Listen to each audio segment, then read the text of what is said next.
Browns trade pitch threatens Shedeur Sanders QB1 chances with $180 million Falcons veteran.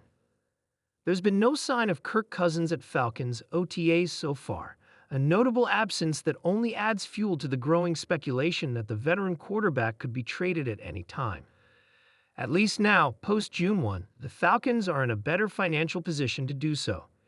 If Atlanta finds a team willing to trade for Cousins, and if Cousins agrees to waive his no-trade clause, the team would save $27.5 million, a significant jump from the $2.5 million they would have saved prior to June 1.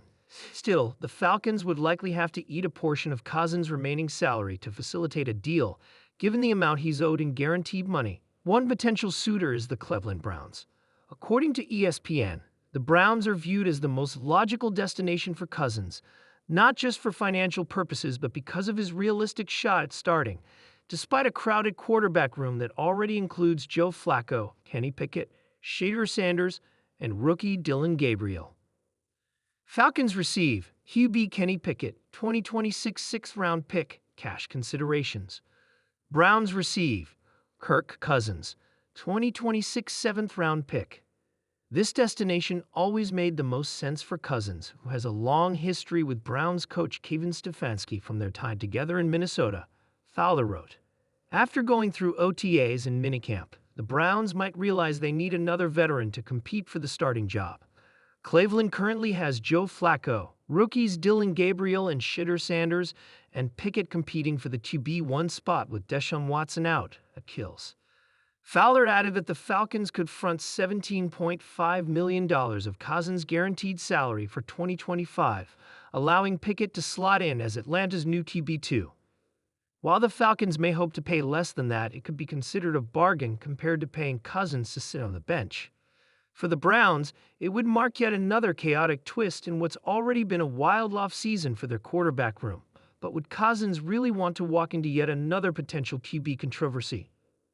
A trade would immediately trigger questions about a battle between Cousins and Sanders, who has remained a media and fan focal point since being drafted by Cleveland. Then again, it could just as easily be the move that shuts the door on Sanders' chances of claiming the QB1 role. The sun scorched the turf at the Browns facility as the smell of fresh cleats and ambition filled the air. All eyes were on Shedeur Sanders, the electrifying young quarterback with swagger inherited from his Hall of Fame father, Deion Sanders. After being drafted in the first round by the Cleveland Browns, Shedeur was hailed as the new face of the franchise, fresh, bold, confident, and ready to drag Cleveland football out of mediocrity. But the NFL isn't a fairy tale, and loyalty is paper-thin when playoff dreams hang in the balance. That's when the rumor hit like a thunderclap. The Browns were in advanced talks to trade for Atlanta Falcons quarterback Desmond Ridder's replacement, a $180 million veteran still in his prime, Michael Penix Jr. No, not just talks, a pitch, a full package. Rumors said it involved a second-round pick, a young receiver, and a defensive starter. In return, Cleveland would land the Falcons' seasoned dual-threat star, who despite a rocky tenure in Atlanta, had proven he could light up the scoreboard. The city was divided. Some fans wanted the veteran. Shedeur is raw, they said. Cleveland needs wins now. Others believed in Sanders. He's got the arm, the brain, the fire, supporters argued. Don't waste that talent for a maybe.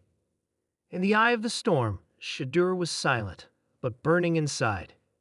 Shedeur sat quietly on the bench, lacing his cleats tighter than usual. Across the room, teammates whispered over ESPN alerts buzzing on their phones.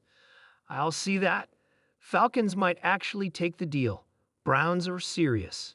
Shedeur looked up at the TV. His name flashed across the ticker next to QB1 controversy. His wide receiver, Rashawn Tate, approached. Yo, Dewar, you good? Shedeur smirked. Always. Let him come. I ain't going nowhere. But inside it stung. He had just begun mastering the Browns' complex playbook. He'd spent months earning his locker room. And now, they were ready to throw $180 million at someone else. The front office was chasing safety, experience, stats. But Shedeur didn't want to be safe. He wanted to be great. Cleveland media were locked out. Only insiders watched what became known as the Showdown Day. Head coach Jared Mayo, in just his second year, called for an intra-squad scrimmage. No one said it aloud, but everyone knew what it was, a test. Shedeur versus the situation. Could he make the trade irrelevant?